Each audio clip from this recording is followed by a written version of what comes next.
qui nous permet, c'est une technique de test aussi, mais c'est une technique de test structurel. Ça veut dire que on a accès au code source. Donc, je rappelle que les techniques de test structurel, c'est les techniques de test qui nous permettent, qui se font alors qu'on a accès au code source. Ici, on a accès au code source, d'accord? Et on peut l'utiliser de façon statique ou dynamique. Donc, on peut l'utiliser de façon dynamique, c'est-à-dire ça nous aidera, c'est une technique qui nous aide à trouver des données de test, ou alors statique parce que c'est une technique aussi qui nous permet de trouver des chemins infaisables. C'est une technique aussi qui nous permet de trouver des bugs directement en utilisant la méthode d'exécution symbolique. Maintenant, c'est quoi l'exécution symbolique? Il s'agit d'exécuter le programme, mais au lieu d'utiliser des valeurs réelles pour les données en entrée, on va utiliser des symboles. Et on va exécuter tout le programme avec pour obtenir à la fin des résultats qui sont fonction des données en entrée. Et ça nous permettra ensuite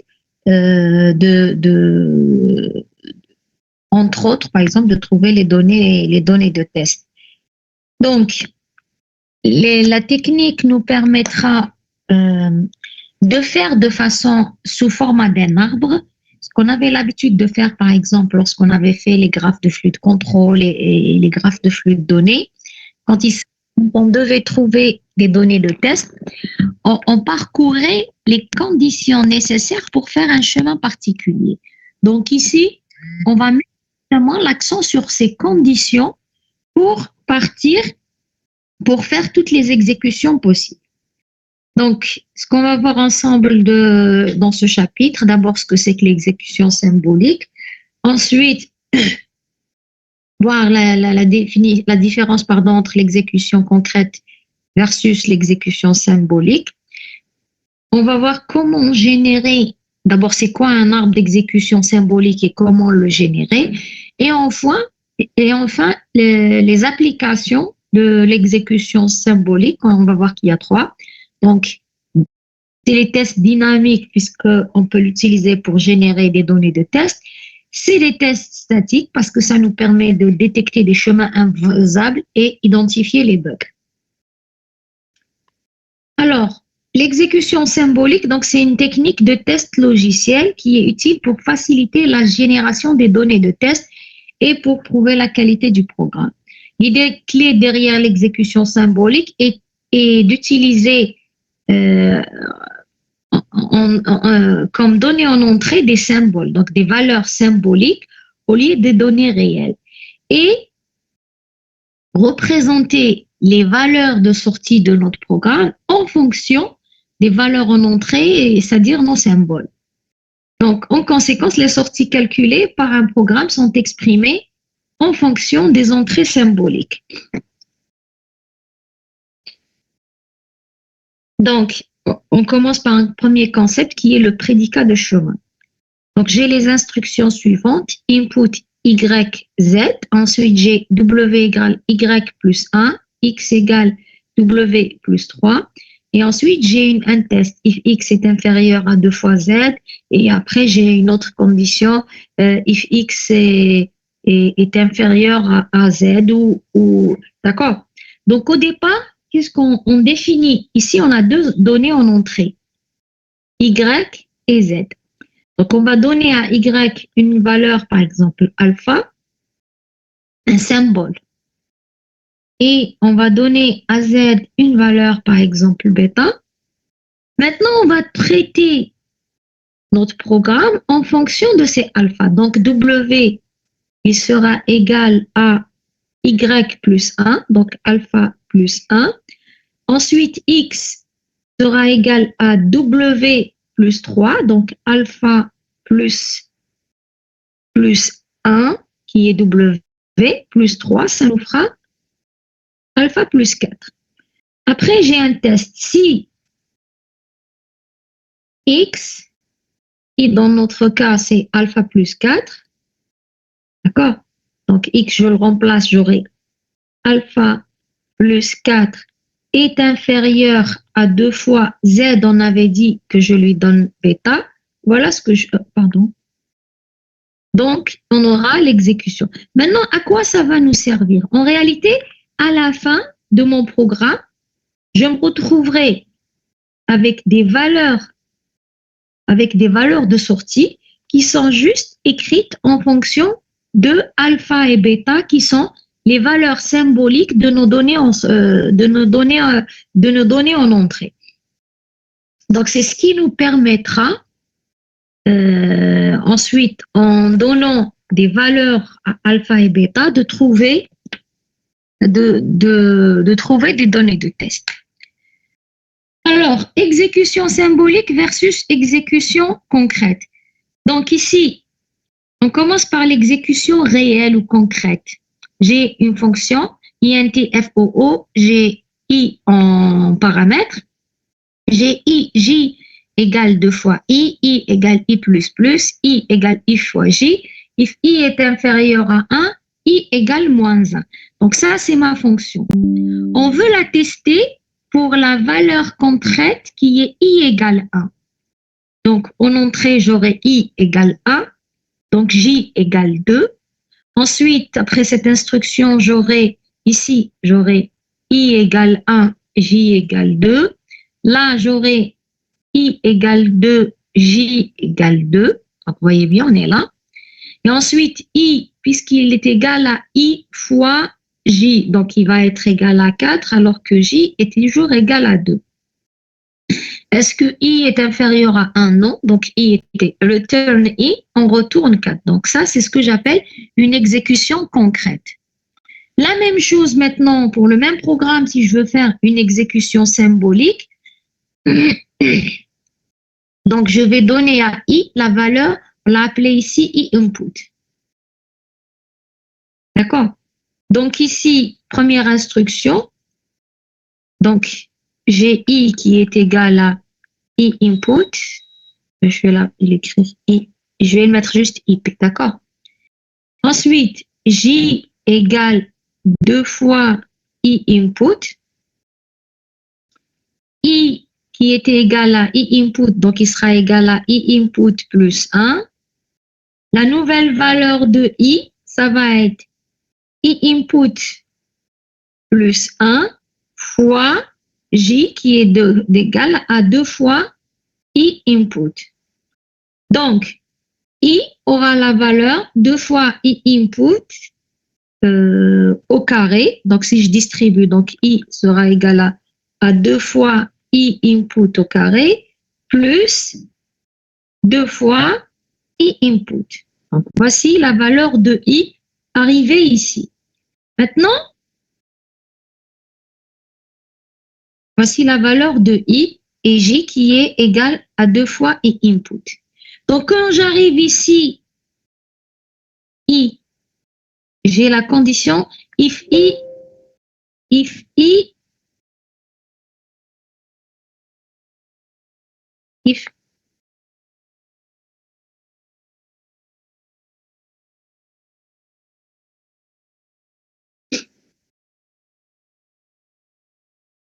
Maintenant, pour tester avec la valeur concrète, je peux savoir ici i était égal à 4, je peux savoir est-ce que i est inférieur à 4. Dans l'exécution symbolique, je ne le sais pas, donc je dois tester. Donc, si tout ça, puisque ça c'est i, donc i, si i est inférieur à 1, donc si i est égal à 2 fois i input au carré plus 2, donc s'il est inférieur à 1, j'aurai i qui aura la valeur moins i, c'est-à-dire c'est moins tout ça, qui est 2 fois i input au carré plus 2 fois i input. Donc ça, c'est le AND. Donc ça, i, donc 2 fois i input au carré plus 2 qui est i est inférieur à 1 et i, il a la nouvelle valeur. Par contre, sinon, ça veut dire que si i I qui est 2 fois I input au carré plus 2 fois I est supérieur ou égal à 1, je retourne I. Donc, sinon, j'aurai I est égal à I input au carré, 2 fois I input au carré, plus 2 fois I input, et I supérieur ou égal à 1. Donc là, j'ai deux sorties possibles parce que je ne connais pas, mais les deux sorties, elles sont en fonction de I input.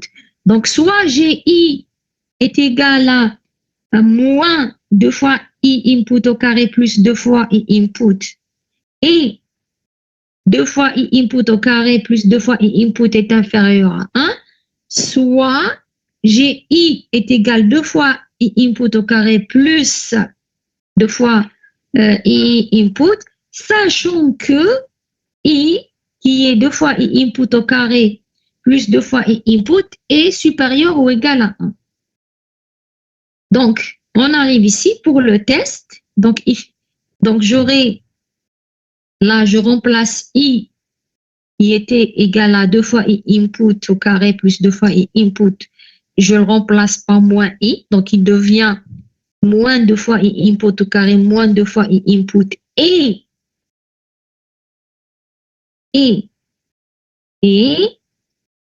l'ancienne valeur de I est inférieure à 1. Sinon, il aura l'ancienne valeur de I si cette valeur est supérieure ou égale à 1. Donc, vous voyez bien que le return I, la valeur de I maintenant sera en fonction, j'aurai deux valeurs possibles pour I, et les deux valeurs, elles sont en fonction de la donnée en entrée, le I input que j'ai donné. Donc, le principe de l'exécution symbolique, donc exécute les programmes avec des symboles. Nous suivons l'état symbolique plutôt que les données en entrée concrète. Donc, on peut regarder ici, juste pour vous montrer comment on arrive à l'arbre d'exécution symbolique. Au départ, j'ai exécuté cette instruction. D'accord? Pardon. J'ai exécuté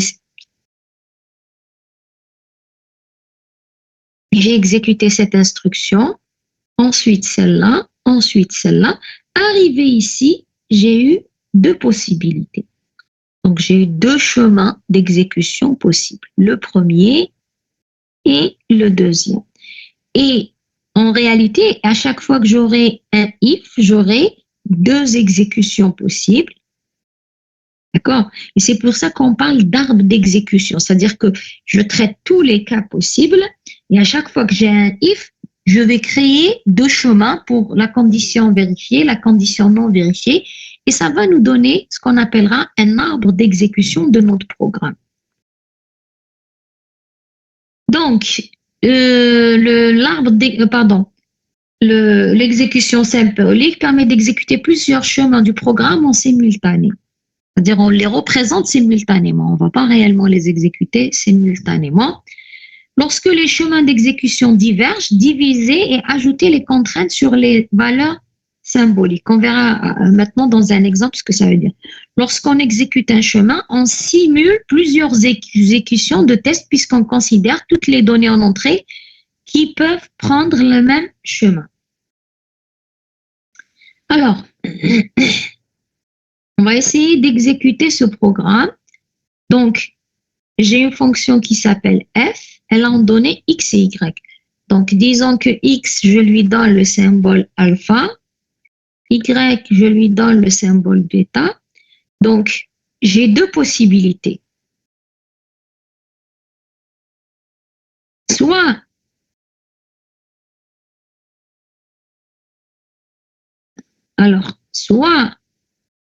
x est supérieur ou y, ou x n'est pas supérieur ou y. Donc, on va traiter soit j'ai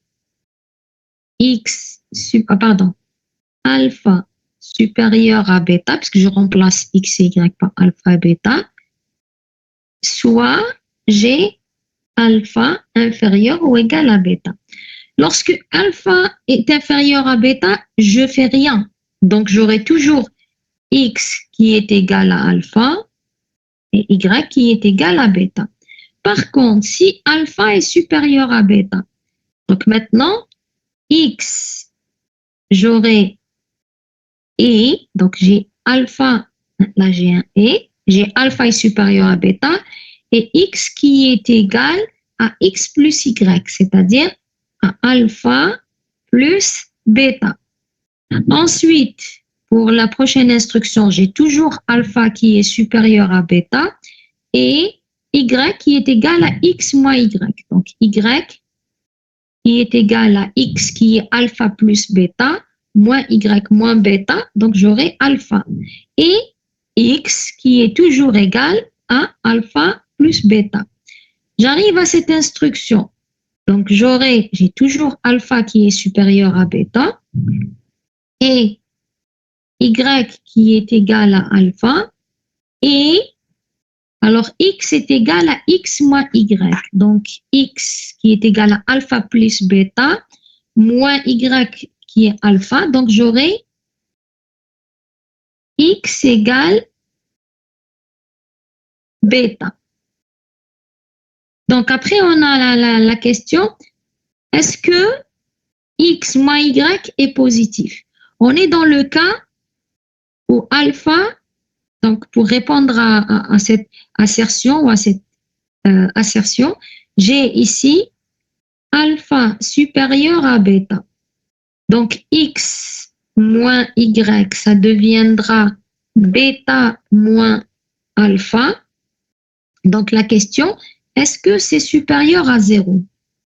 On regarde bien, oui, puisque j'ai alpha est supérieur à bêta, donc alpha est supérieur à bêta. Donc dans le cas où X est supérieur à Y, suite à ce traitement, on aura toujours X qui est supérieur à Y, c'est-à-dire X moins Y est supérieur à 0. Donc, comment on représente? Donc ici, on a donné, donc je reprends ce qu'on veut, c'est-à-dire on exécute l'arbre d'exécution, nous donnera toutes les exécutions possibles. Ici, voilà. Ici, par contre, j'ai deux possibilités, on avait dit, si X est supérieur à Y, sinon, si X est inférieur au Y, X sera égal à alpha, Y sera toujours égal à bêta. Alors que dans la première branche, on aura alpha supérieur à bêta et Y égale alpha et X égale bêta. C'est-à-dire on a inverti les valeurs de X et Y. Donc, pour exécuter le programme, première chose, on doit identifier nos données en entrée, qui sont X et Y. On leur donne des valeurs symboles. Donc, si X est inférieur ou égal à Y, donc si alpha est inférieur ou égal à bêta, j'ai toujours X qui est égal à alpha et Y qui est égal à bêta. C'est exactement ce qu'on avait fait ici. On est là. Par contre,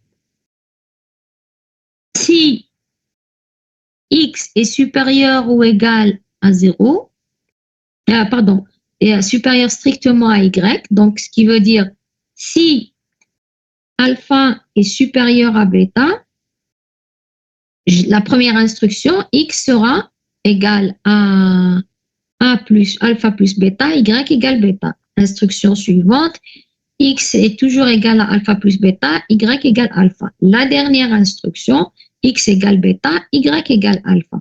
Donc, il y a l'assertion if X, donc l'assertion donc bêta moins A supérieur à donc elle retourne fausse. Donc on vous dit c'est un chemin infaisable parce que dans ce cas bêta on avait dit alpha est supérieur à bêta. Donc cette assertion va retourner true. Non, attendez. Alpha supérieur à bêta, oui. Donc, par contre, ah oui, j'ai oublié, ici on a deux cas, effectivement. On a deux cas. C'est un test. Ici, j'ai deux cas. parce que j'ai un if. Donc, soit x moins y est supérieur à 0, donc alpha supérieur à bêta. Sinon, mais comme on sait que alpha est supérieur à bêta, le sinon, il est infaisable. C'est exactement ce qu'on a ici. Le sinon, il est infaisable. Dans le deuxième cas, effectivement, parce qu'on a alpha qui est supérieur à bêta, donc x moins y nous donnera alpha supérieur à bêta. Alors, un autre exemple d'exécution symbolique. L'arbre d'exécution symbolique, c'est simple. Son objectif, c'est de... Alors, ça, si vous regardez, c'est les différents chemins de contrôle qu'on avait vus avec le graphe de flux de contrôle. Si vous vous rappelez, on a un programme, donc c'est pour ça que j'ai dit que c'était des techniques de test structurel. Ensuite, avec le graphe de flux de contrôle, on transformait le programme en graphe de flux de contrôle et on appliquait sur le graphe des critères de couverture qui nous permettaient de retenir certains chemins de contrôle au lieu de les avoir tous et ensuite de définir les données de test pour ces chemins de contrôle. Là, on représente notre programme sous format d'arbre d'exécution symbolique où on va, en réalité, à chaque fois, avec le graphe de flux de contrôle, on avait les instructions, on traitait nos instructions dans un bloc et dès qu'on avait une condition, on allait sur 2 blocs. D'accord? Et ça nous donnait le chemin. Donc là aussi, on va faire à peu près la même chose, sauf que au lieu d'avoir les instructions associées au nœud, et les conditions, par exemple, pour trouver les données, qu'est-ce qu'on faisait pour trouver les données de test? On analysait le chemin et on regardait les conditions qui permettaient de nous donner le chemin. Avec l'arbre d'exécution symbolique, les conditions, on va les mettre directement sur l'arbre. Donc, on aura toujours nos conditions avec nous. Donc, quand j'arrive ici, c'est le else de if x moins y est supérieur à 0. Je me trouve avec une contradiction où il faut que alpha soit supérieur à bêta et bêta soit strictement supérieur à alpha. Donc, c'est une contradiction. Donc, ça nous fait un chemin faisable. Donc, si on reprend ce deuxième exemple, donc on vous dit, on a un programme, il y a 3 données en entrée qui sont A, B et C. Et 3 autres variables qui sont X, Y et Z. On a choisi alpha, bêta et gamma, je crois, pour les symboles utilisés pour A et B.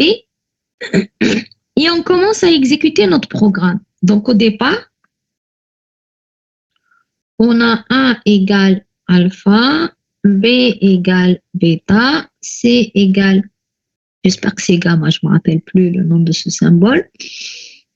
Après, on a x égale 0, y égale 0 et z égale 0.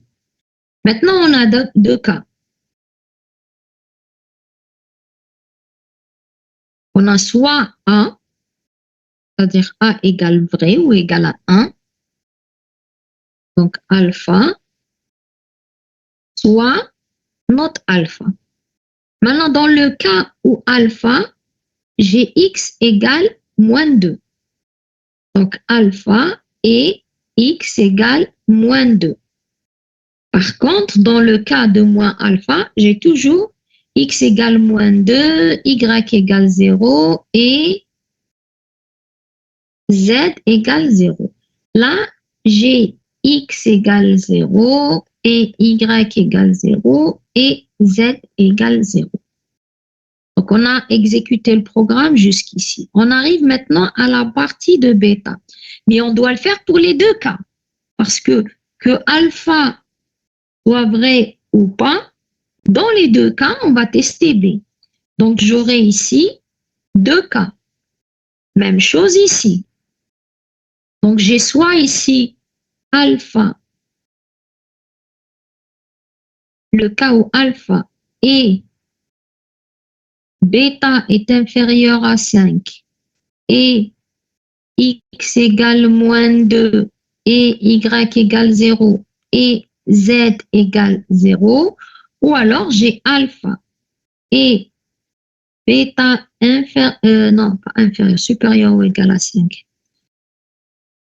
Supérieur ou égal à 5 et x égale moins 2 et y égale 0 et z égale 0.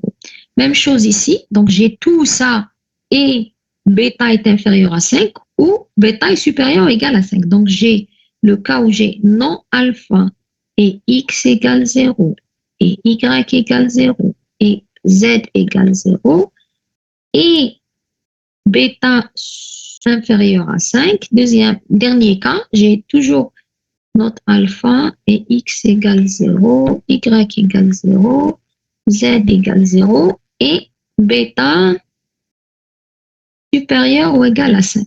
Maintenant, dans le cas où bêta est supérieur ou égal à 5, on est là.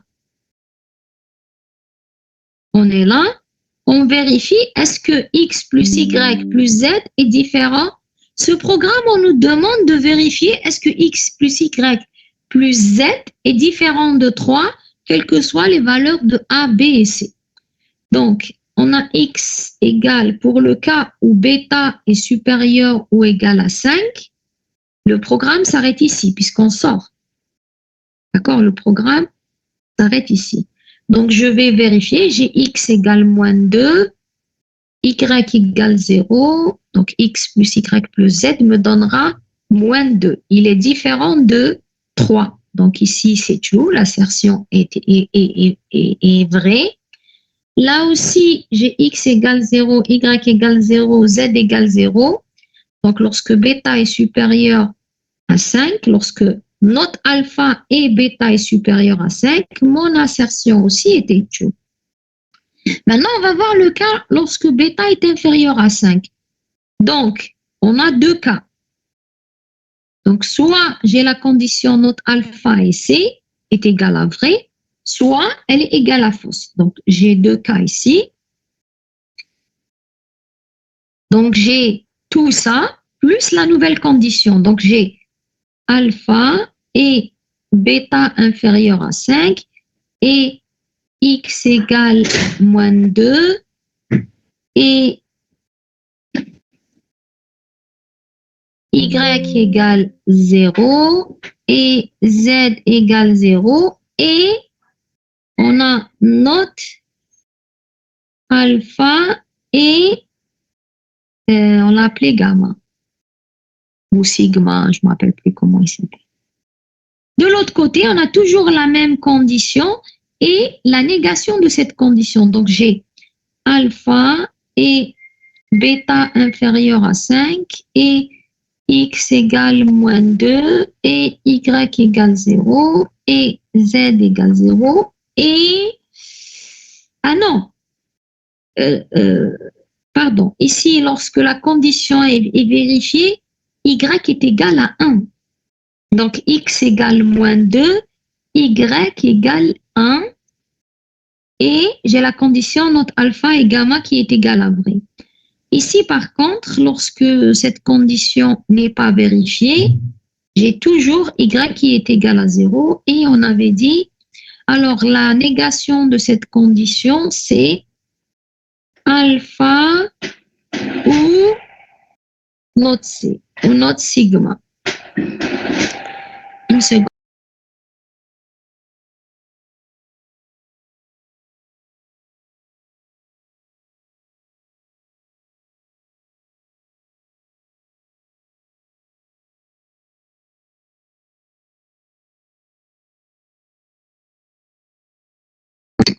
Désolée pour l'interruption.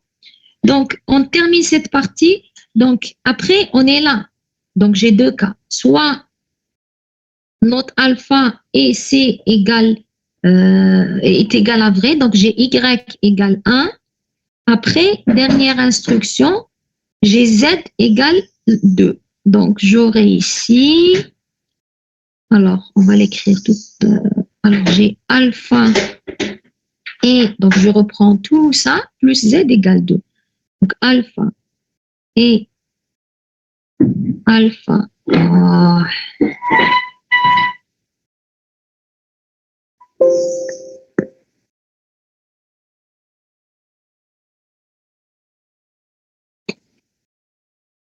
J'ai alpha et bêta. Je vais essayer de l'écrire dans une autre couleur parce que je vais changer de place. Donc, ça me donnera. Donc, on est là. Je continue ici.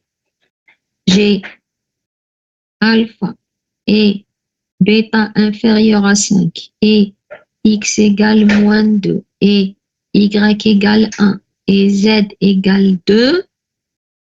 Et donc, on avait notre alpha et sigma. Donc, ça, c'est notre première fin.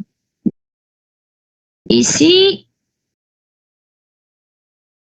donc, on a donc la même chose. Donc, je continue. Donc, j'ai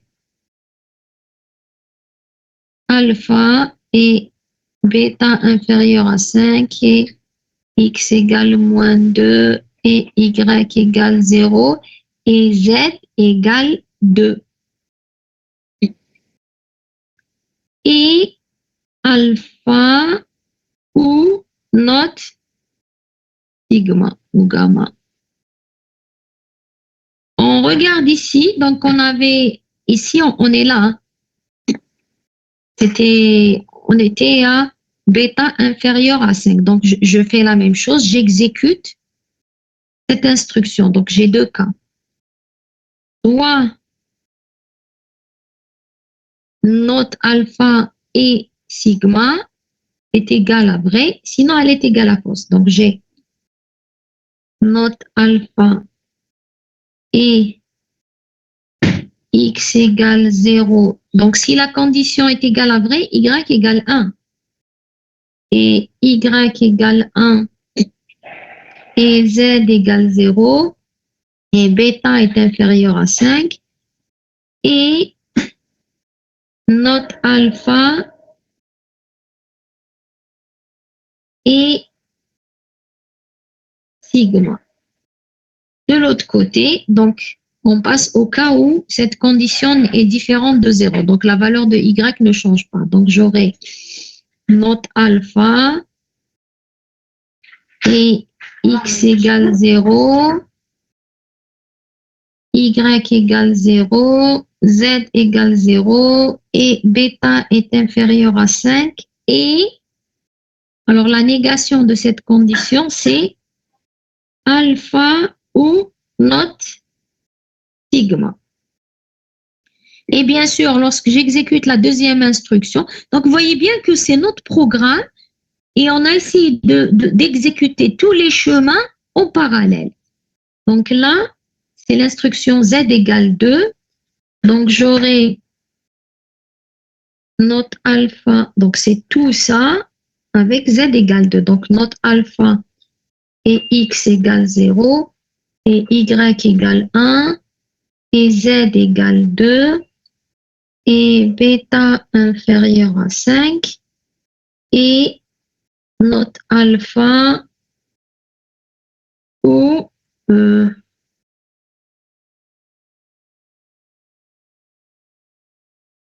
notre alpha et sigma, parce que c'est un et ici, je me suis trompée. Notre alpha et sigma. Ici, donc on aura la même condition, mais z égale 2. Donc on aura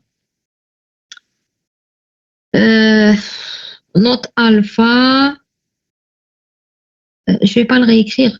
Donc on aura notre alpha, x égale 0, y égale 0, z égale 2, bêta inférieur à 5, et alpha et ou notre sigma. Donc après, donc si vous regardez en réalité, le premier chemin, je vais choisir un autre crayon, d'accord. Ici, on voit. Le premier chemin, ce premier chemin d'exécution, c'est celui qui correspond à, on a if A est supérieur à 0, oui. Donc, x égale moins 2. Ensuite, if bêta est inférieur à 5, oui. Donc, je viens par là. Ensuite, je trouve que notre A et C est égal à vrai. Donc, j'ai y égale 1 et je sors. Le chemin qui va être, je vais prendre une autre couleur, en bleu. Regardez ce chemin, c'est-à-dire je prends ce chemin, mais je viens par là. Celui-là, c'est l'exécution où j'ai alpha est supérieur à 0. Ensuite, j'arrive ici, je trouve que bêta est toujours inférieur à 5, mais notre A et notre alpha et gamma, elle est égale à false. Donc, on ne va pas exécuter y égale 1. Je regarde une autre branche en violet. Donc, si je regarde ce chemin,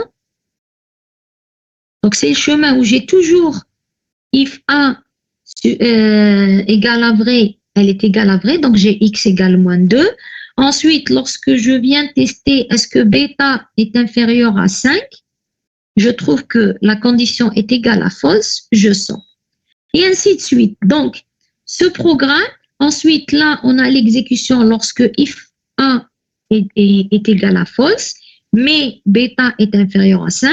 Ici, c'est A différent est égal à false, mais bêta inférieur à 5 est égal à false. Et lorsque je rentre dans bêta inférieur à 5, soit la condition note A et C est égale à true, sinon, donc j'ai exécuté, en réalité, mon arbre d'exécution symbolique m'a permis d'exécuter, de modéliser toutes les exécutions possibles de mon programme. Puisque j'ai 3 conditions, j'ai pu obtenir 6 sorties possibles. Maintenant, la dernière instruction, elle nous dit, vérifiez à chaque fois, pour chaque exécution, est-ce que la condition x plus y plus z est différente de 3? Ici, lorsque bêta est inférieur, lorsque bêta inférieur à 5 est égal à faux, donc que alpha soit égal à true ou false, dans les deux cas, on a vu que l'assertion est égale à true. Maintenant, il nous reste 4 chemins à vérifier. On commence par celui-là. Regardez si je remarque bien, pour faire ce chemin jusque-là, il faut qu'alpha soit égal à true. Bêta inférieur à 5, x égale moins 2, y égale 1, z égale 2 et notre alpha. Donc, il faut que alpha soit égal à vrai et notre alpha soit égal à vrai. Donc, on peut dire ici que ça, c'est un chemin infaisable parce que on ne peut pas avoir en même temps alpha et notre alpha qui sont égales à vrai.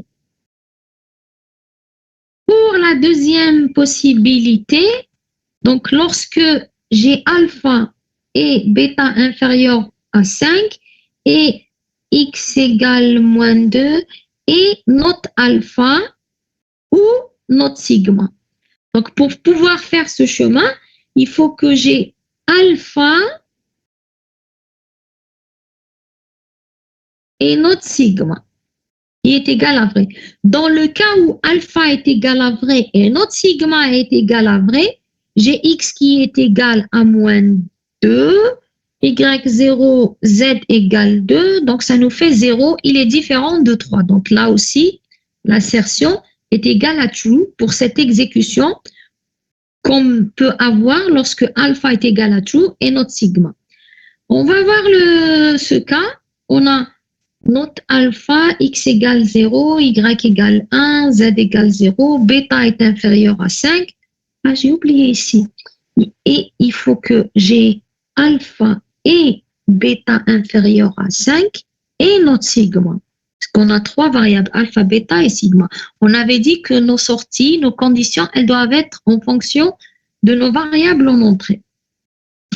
Donc ici, mes conditions ou variables en entrée, j'ai notre alpha. Donc ici, on avait alpha.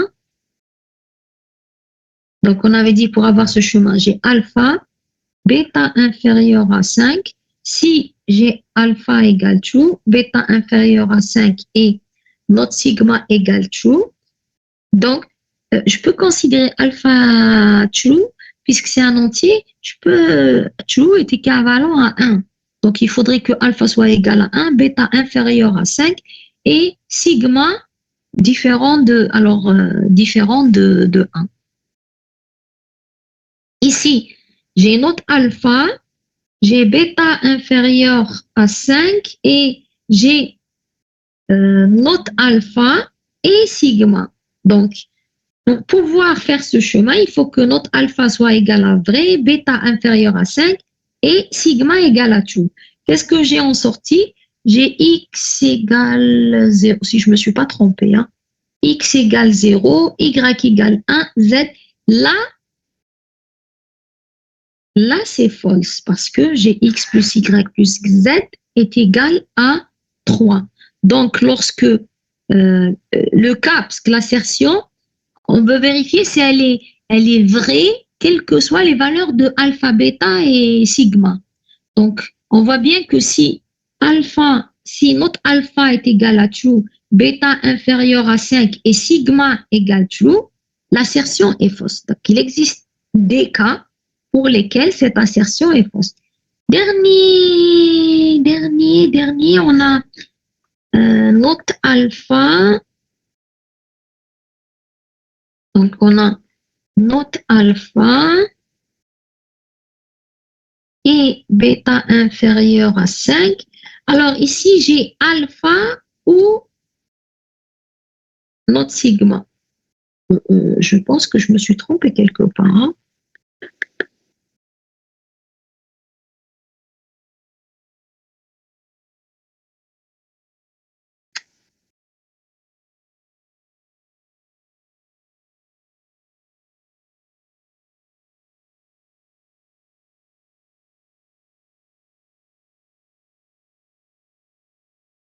Bon, en tous les cas, pour ce cas, j'ai x égale 0, y égale 0, z égale 0, donc l'assertion est égale à tout. Donc bon, je sais que vous arrivez à suivre. Donc vous avez un corrigé qui est plus propre ici. Donc on avait trouvé lorsque alpha est égal à true et bêta est inférieur à 5 et alpha est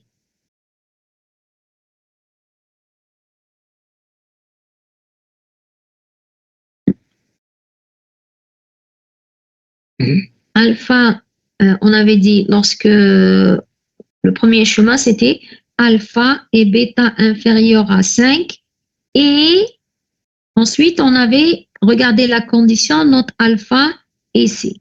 Donc là on avait dit que c'était ici on avait dit que c'était true. Pardon. Il y avait une condition qui était fausse.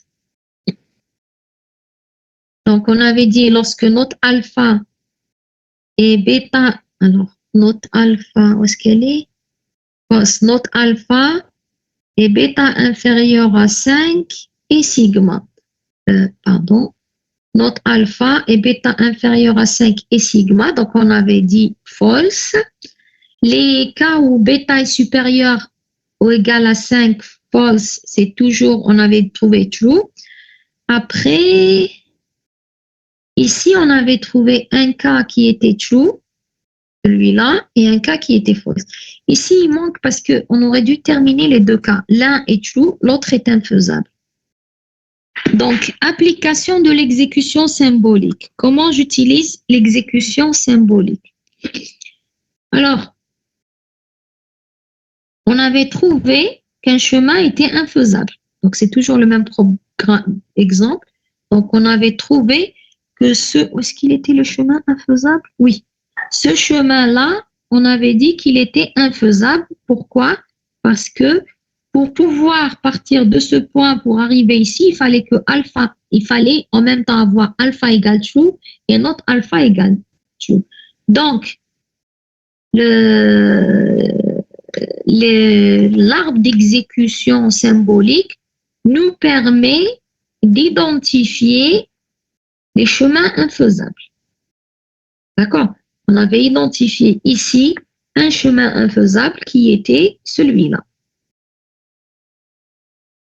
Alors, il permet aussi de générer des données de test. Pourquoi? Donc, je reviens à notre exemple. Ici, je vous ai dit toutes les valeurs de alpha, bêta et gamma telles que alpha égale true, bêta inférieur à 5 et not gamma nous donner cette exécution. Bien sûr, le nombre de valeurs de alpha, de triplé, alpha, bêta et gamma ou sigma qui nous donne ce chemin, il est infini.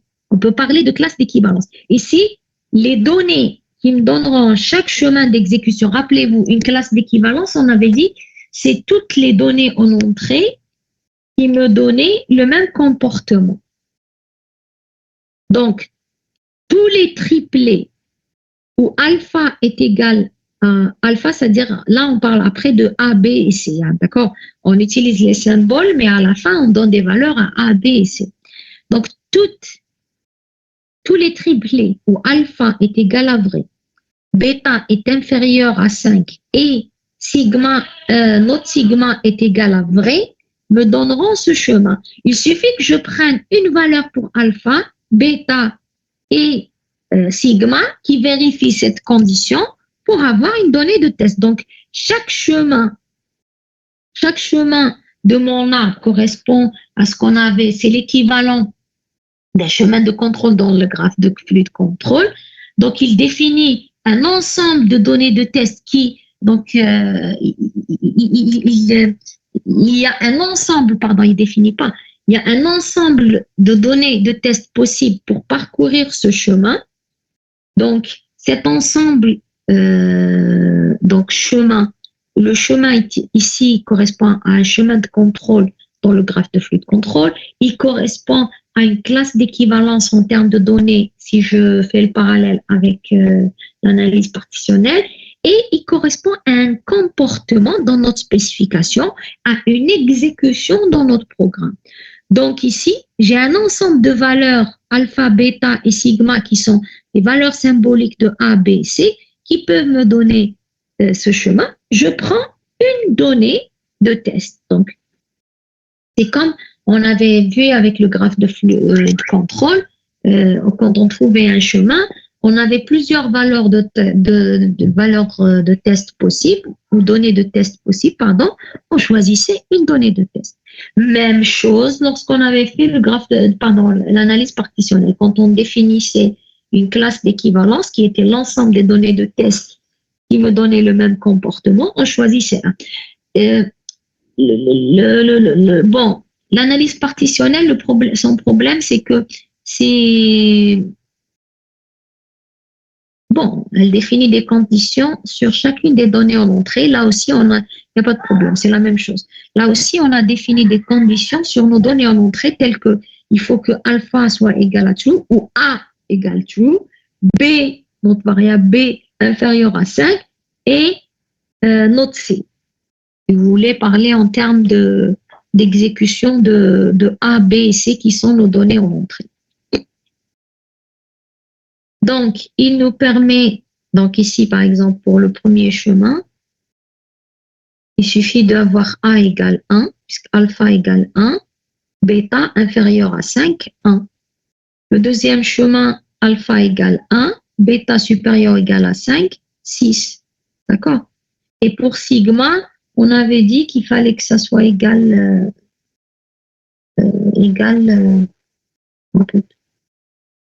on avait dit sigma, donc je vais mettre 1 pour le chemin infaisable. Ici, par exemple, donc 1, je peux mettre 0, par exemple, pour notre sigma qui me donne 1. Et on peut aussi l'utiliser pour détecter les bugs, c'est-à-dire que en exécutant le programme, je peux détecter les bugs. Donc, on avait vu que il nous permettait de détecter l'exécution symbolique nous permettait de trouver les données de test ou de générer les données de test, détecter les chemins infaisables. Dernier point, c'était identifier les bugs. Donc, si vous regardez ici, j'ai le programme qu'on avait tout à l'heure qui était J égale 2 fois I plus plus, I égale I fois J. If I est inférieur à 1, I égale moins 1. On a rajouté l'instruction I égale J divisé par I. Donc, si j'applique l'exécution symbolique sur ce programme, donc j'ai deux conditions. Donc, j'ai soit, donc au départ, je ne vais pas reprendre tout le raisonnement qu'on avait trouvé tout à l'heure. On avait dit soit 2 fois I input au carré plus 2 fois I input est inférieur à 1 et I est égal à moins I. Donc, I était moins 2 fois I input au carré moins 2 fois I. Donc, soit on avait 2 fois I input au carré. Donc, I, soit on a la condition où I est supérieur ou égal à 1. Et donc là, on ne change pas la valeur de I. Donc, 2 fois I input au carré plus 2 fois I input supérieur ou égal à 1. Et I est égal à 2 fois I input au carré plus 2 fois I input. Et vous voyez ici, pour cette instruction, alors on vous dit, si je décide de mettre I input égale moins 1, je vais déclencher l'exception. D'accord? Puisqu'on veut vérifier est-ce que I peut être égal à 0. Donc ici, pour avoir I égal à 0, on l'avait écrit tout à l'heure, la formule de I, ou alors je vais la calculer directement. Allez. Donc on avait dit ça, c'est égal à, on avait dit I, alors moins de I input au carré, moins de I input fois I input moins 1. Donc, pour que ça soit égal à 0, soit I input est égal à 0, soit I input est égal à moins 1, plus 1. Plus 1. Parce que le moins, je l'ai mis de plus 1. Donc, il suffit que I input soit égal à moins 1 pour qu'on ait ici une division par 0. Donc, analyser les conditions avec lesquelles on sort nous permettra aussi d'identifier des bugs. À condition, bien sûr, de savoir ce qu'on est en train de chercher. C'est-à-dire que j'ai trouvé une division par I, donc je me pose la question, est-ce que c'est possible d'avoir I qui est divisible, qui est égal à 0, et on teste ce cas-là. Alors, le problème avec l'exécution symbolique, regardez ici, on a des arbres, on parle d'arbres d'exécution. D'accord? Donc, un arbre, on a des arbres.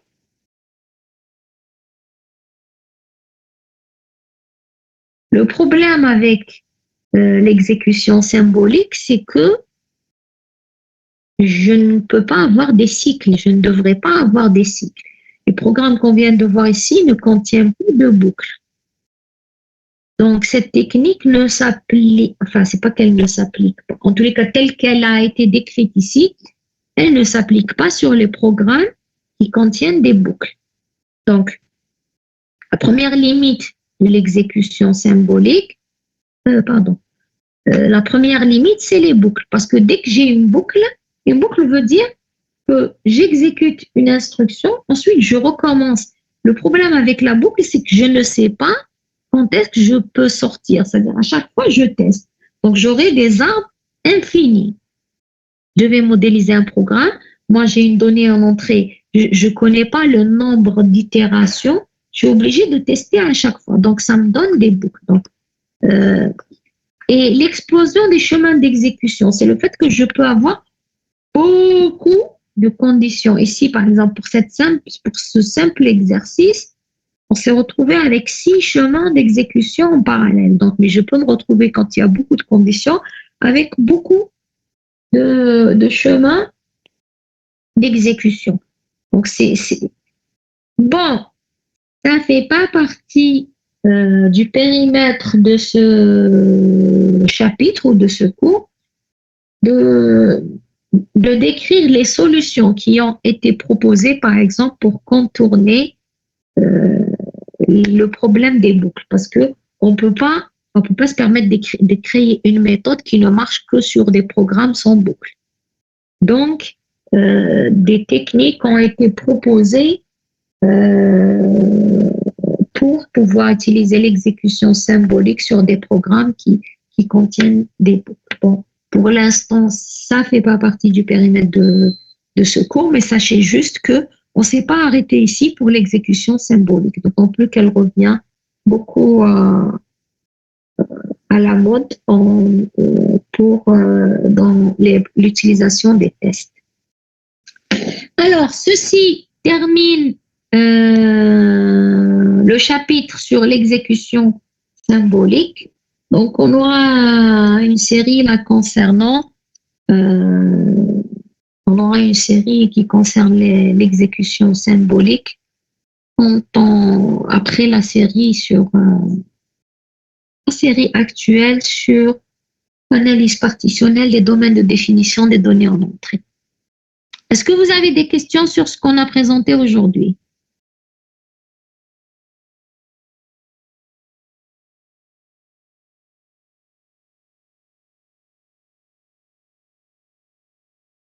Je crois qu'il y a une question que j'ai ratée. Je reviens. Ici, vous avez mis X moins Y veut dire bêta moins alpha. Oui, bêta moins alpha. On est là. Ce qui veut dire que alpha est supérieur à 0. C'est cette exécution-là. Donc, parce que la condition X moins Y est égale à true, donc je retourne à celt false. Je vois s'il y a une autre question. Non. Alors, des questions sur ce qu'on vient de voir?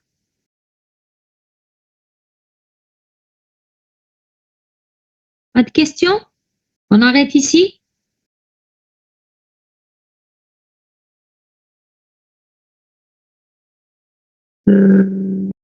Surtout, répondez pas à la fois, à tous à la fois.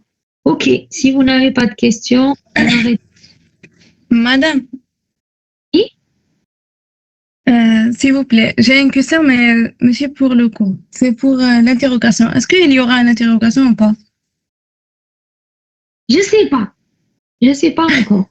Je vous tiendrai au courant. De toute façon, vous le saurez d'ici début de semaine prochaine. Parce que la dernière semaine, après le 30, je crois qu'on n'a pas le droit de vous faire un contrôle. Donc, il reste la semaine prochaine.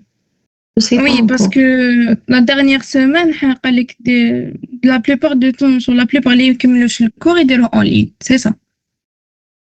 Même pour le dimanche. Moi, j'ai cru que c'était juste pour la fin de semaine. Même début de semaine. Je sais pas, mais normalement, sur les mecs que je programme, la dernière semaine, ils me en ligne. Je sais pas exactement. Est-ce que, Pas seulement la fin de la semaine. je sais pas. تحبين نسقسي ونقول لك. Oui, s'il vous plaît. Parce que moi, quand j'ai lu le mail, j'avais compris qu'ils voulaient vous libérer la fin de la semaine, pas toute la semaine. Mais allez, je vous vérifie et vous me dites. D'accord. S'il y aura une interrogation, c'est la semaine prochaine, c'est ça. Inch'Allah. Le dimanche, madame, pendant le cours, Non, là, pendant le TD. aucune idée. Et je vous dis, je sais pas. Je vais voir. Je n'ai pas encore décidé. D'accord. Merci beaucoup. Il y a pas de quoi. Donc, il n'y a pas de questions sur le cours. On arrête ici.